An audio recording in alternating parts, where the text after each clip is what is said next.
Hey everyone, it's George here. I just finished up the Great Southern Brevet on Thursday. I got it done just under 5 days.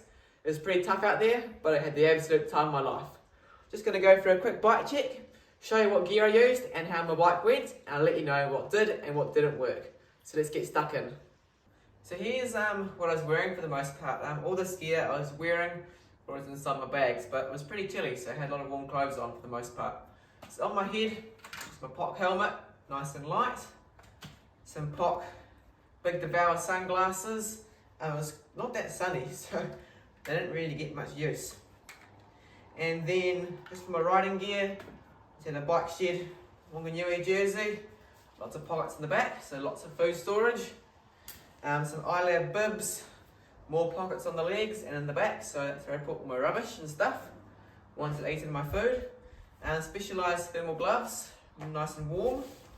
Then another specialised little windbreaker vest. It was always windy, so I had that on pretty much the whole time. Some arm warmers. Had this MacPack fleece. I had this on pretty much every time it was going to rain. It's a really good mid layer, very warm, and it doesn't weigh anything whatsoever. And then some full length Pearl Izumi leg warmers. So on my person, for the whole time I wore my Salomon running vest. Very, very comfy. I hardly even noticed it was on.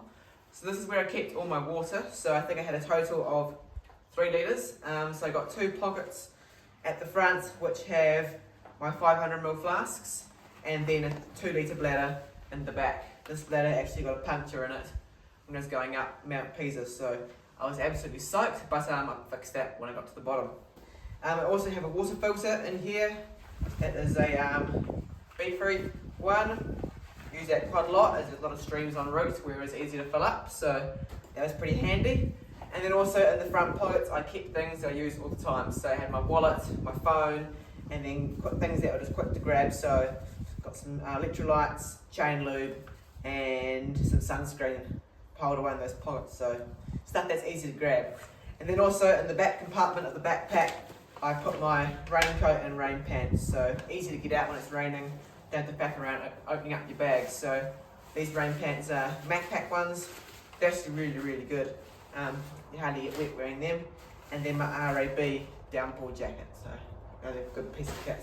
So yeah, that's what I had on my person. And yeah, would highly recommend this bag. It's a Salomon Advance 12, I'm pretty sure. But yeah, really good piece of kit. So, the bike. I use my Trek Pro caliber. It's just a standard carbon MTB hardtail. It's relatively light, and it got me to the end. I had no mechanicals, so I can't really complain. Look, I don't think it's the ideal bike for the trip. It was pretty rough most of the way, so I think next time I'd love to be on a soft tail or a full suspension, as it was pretty rough going. But you will definitely survive on a hardtail, so can't complain too much there. Tyres, I went pretty light on the tyres. These are Maxxis Aspen STs. They're very fast rolling, but I never got a puncture, so I'm pretty proud of myself for that. I took it quite easy on the off-road sections, and I ran quite a high tyre pressure, so I think they paid off, and I would probably use a similar tyre if I was going to do it again. Super fast rolling, so I can't complain with that. But everything else is really on its last legs, like brake pads are cooked, drivetrain's cooked, bike was creaking, it's got a crack in the frame, so it's on its last legs. But only thing that really worked really well was the fork. I upgraded to a 120mm SID beforehand, and that's really comfy, so I was happy with that. To put for bike packing aero bars on, these are carbon profile designs ones, very comfy and definitely nice for flat bits of road. You can definitely steam along those. And then I've also got some little hand grips thingies from Temu, just another hand position.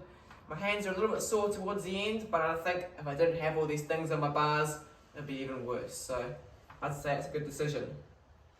Moving on up to the front of the bike, I have my light here. This is a Fenix BC26R, very good light.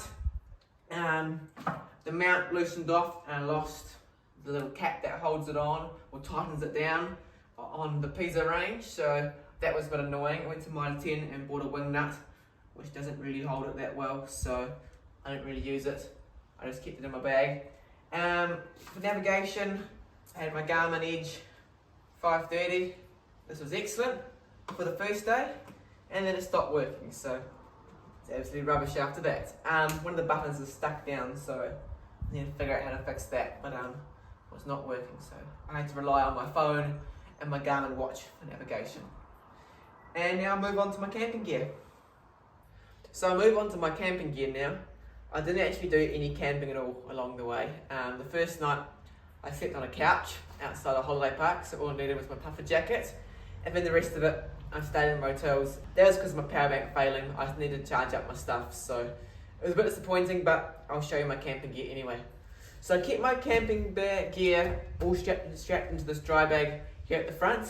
I'm actually really happy with this. It doesn't move around at all when you're riding, but it is a bit of a faff opening it up, but you only do it once a day, so it's not the end of the world. So I strapped it on with these black diamond ski straps, and this is I think it's a Cedar Summit event dry bag. So I'll break into it now and I will show you what I had inside.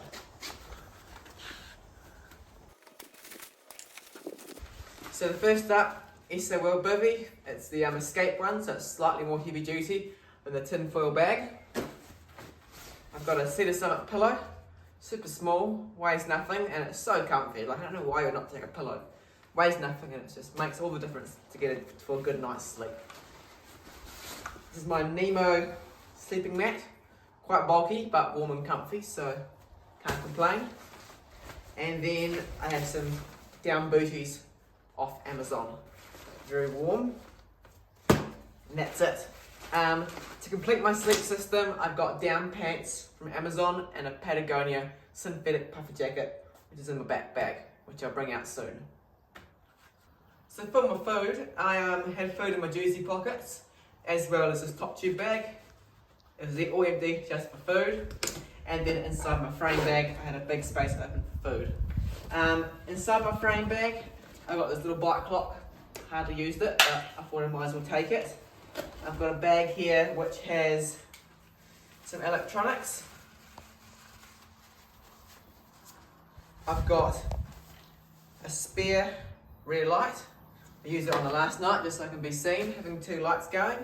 And then I've also got my head torch. This is a Phoenix one, awesome bit of kit, would highly recommend. Very bright, easy to use, so can't complain there. This is my tool roll / hygiene stuff, so I had everything in here from toothbrush, toothpaste to steering strips, all the way to a spare battery for my front lights, tyre boots, multi-tools, the works. So I can keep everything going with this toolkit, so it's nice to know I got everything on the bike. And then I got some toilet paper, a spork, some chamois cream, and some Doc cut passes. And then we got a spare Tubolito tube as a backup.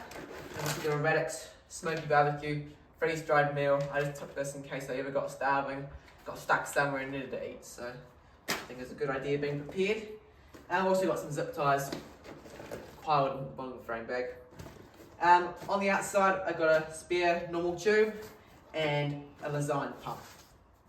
In this little bag at the back here, I kept my power bank and wall plugs and charging cables. My Nightcore 20,000 milliamp waterproof power bank died on the second day, so nothing was coming out of it, so I chucked that in the bin. But so I just have my wall plugs and cables all on here for the rest part of it. It was pretty frustrating not having a power bank going, as you just can't charge stuff up when you're not in a hotel, so I just had to hop between hotels to get stuff charged. So it's pretty expensive, but then you do get a good night's sleep. I think next time I would take two 10,000 milliamp power banks, just in case if one goes and I've got another one. So that sounds like the way going forward. On the back here is a specialised tower light. Pretty bright and it lasts for like 72 hours on the lowest settings, so that is really handy. It is nearly flat now, which I hadn't charged at all. So in the back, this is my restrapped saddlebag. This is rubbish, this saddlebag. I don't like it at all. You've got to pack it perfectly or it's going to flop around like a dog wagging its tail. In here I just keep lots of my warm clothes and then the rest of my sleeping kit. So I'll show you what I've got inside.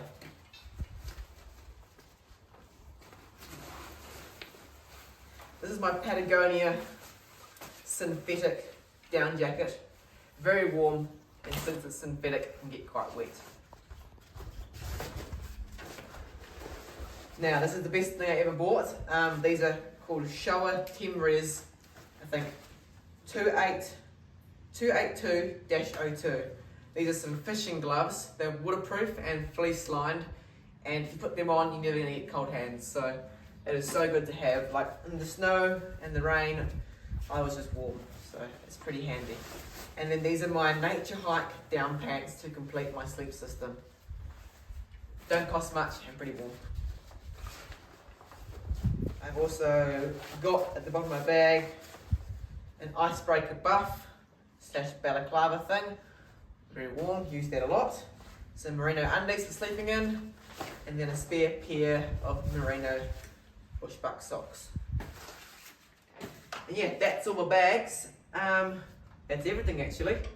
So I was pretty happy with my kit. Like, it all worked. I made it to the end, but I think I would like to change a few things up for the next one. I think mainly I'd like to go to a full suspension or like a soft tail, just for a bit of comfort out there. Like, it is pretty rough and there are lots of mountain bike sections, so if you're comfortable you can ride faster and ride longer. So I don't see any drawbacks of losing a tiny bit of efficiency on the smoother sections when you can make it up when you're going off-road.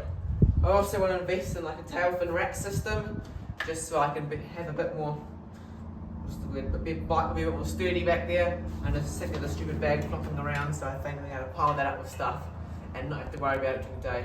It'll be really good. And then, like I said before, 2 power banks.